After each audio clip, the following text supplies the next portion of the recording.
The myth of Orpheus and Eurydice. In the ancient lands of Thrace lived a man whose voice was a melody and whose lyre could move mountains. This was Orpheus, son of the muse Calliope, and his music was said to be so powerful that it enchanted not only man and beast, but even the very trees and rivers, causing them to dance to his tune. He was a poet and a singer of such divine skill that no mortal could resist his charm.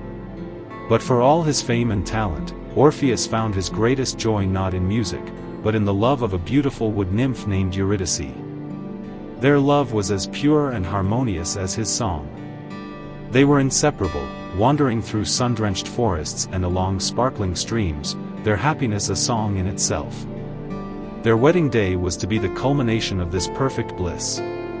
But fate, in its cruelest form, had other plans. On that joyous day, as Eurydice walked with her bridesmaids through a meadow, she was bitten by a poisonous snake hidden in the grass.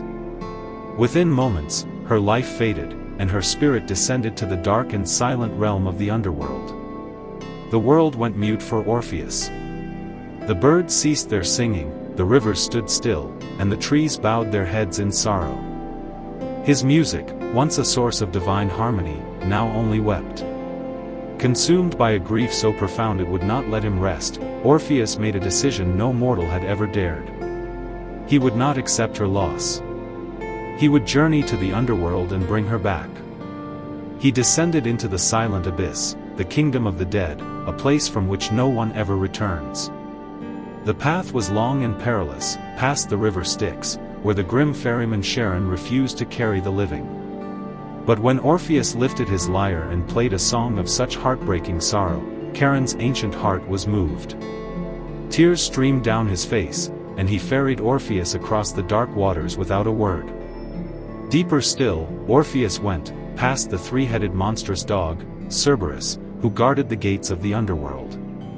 The beast, known for its ferocity, lay spellbound by Orpheus's melody, its three heads resting peacefully as he passed.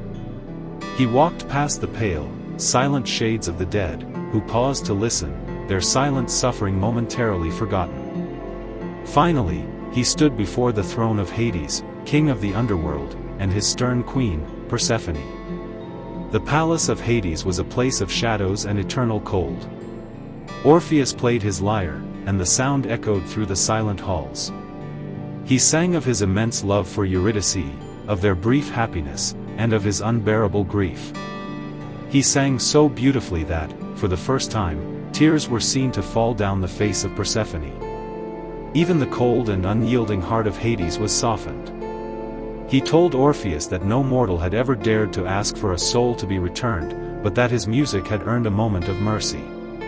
"You may take your wife back to the world of the living," Hades's voice boomed, "but on one condition. As you ascend, she will follow you. You must not look back at her. Not once. Not until you have both reached the sunlight of the mortal world." Orpheus, overwhelmed with joy, agreed instantly. He turned and began his climb.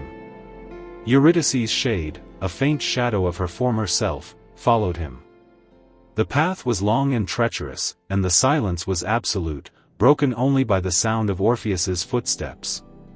He could hear nothing behind him. No rustling of a dress, no footstep, no breath. Doubt began to creep into his heart. Was she truly there? Was Hades playing a cruel trick on him? The silence was a torment, feeding his fear. He reached the threshold of the underworld, where the first rays of sunlight pierced the darkness. He was almost there. One more step and he would be free. His heart, bursting with hope and doubt, could not take the uncertainty anymore. Just as he was about to step into the light, he turned to see if she was there. And she was. For a fleeting moment, he saw her, a faint smile on her face. But as he looked, her shadowy form began to fade. The spell was broken. She reached out her hands to him, her eyes filled with a love that was now turning to sorrow. The final, heartbreaking cry of her name was lost to the winds as she was pulled back, swallowed by the eternal darkness. Orpheus could only watch, helpless. He was sent back to the mortal world alone. His spirit was broken, and his music was filled with a grief no one could comprehend. He lived out his days, wandering the earth, singing only songs of sorrow. He refused to look at any other woman. Finally, his life ended, and his soul descended once more to the underworld. But this time, he was not in a hurry. He was finally reunited with Eurydice, and in the blessed fields of Elysium, they were together at last. There, he could look at her, forever.